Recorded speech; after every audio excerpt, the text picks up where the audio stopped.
আসসালামু আলাইকুম। দেশ ও প্রবাস ভাইদেরকে জানাই আন্তরিক শুভেচ্ছা, অভিনন্দন, শুভ বিকাল। সামনে আসছে নির্বাচন 2024-এর।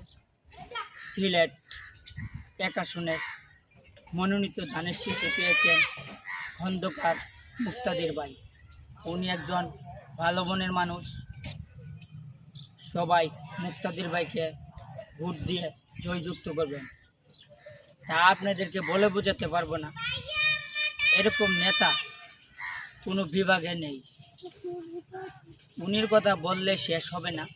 উনি একজন ভালো মনের মানুষ, সুখে দুঃখে গরিব দুঃখীর মানুষের পাশে থাকেন সবসময়। আমার বাড়ি ব্রাহ্মণবাড়িয়া, সিলেট না।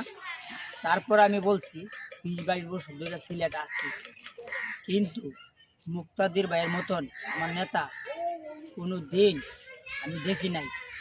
এত একজন ভালো মনের মানুষ, এত একজন শান্তশিষ্ট, এত ভদ্র এক নেতা আমি দেখি নাই। যদি সিলেট এক আসনে উনি আসন, আমি মনে করি সারা 64টা বিভাগের থেকে সবথেকে সুন্দর বিভাগ, স্মার্ট বিভাগ হবে সিলেট, এবং সিলেটকে উন্নত করবে, এবং সিলেটের যে কাজগুলি যা টুকটাক রয়েছে সব সমাধান করবে খন্দকার মুক্তাদির ভাই।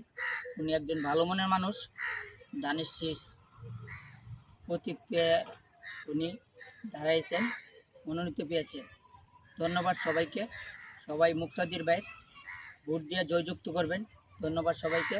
সুস্থ থাকুন, ভালো থাকুন, আল্লাহর ইবাদত করার চেষ্টা করুন। আমিন।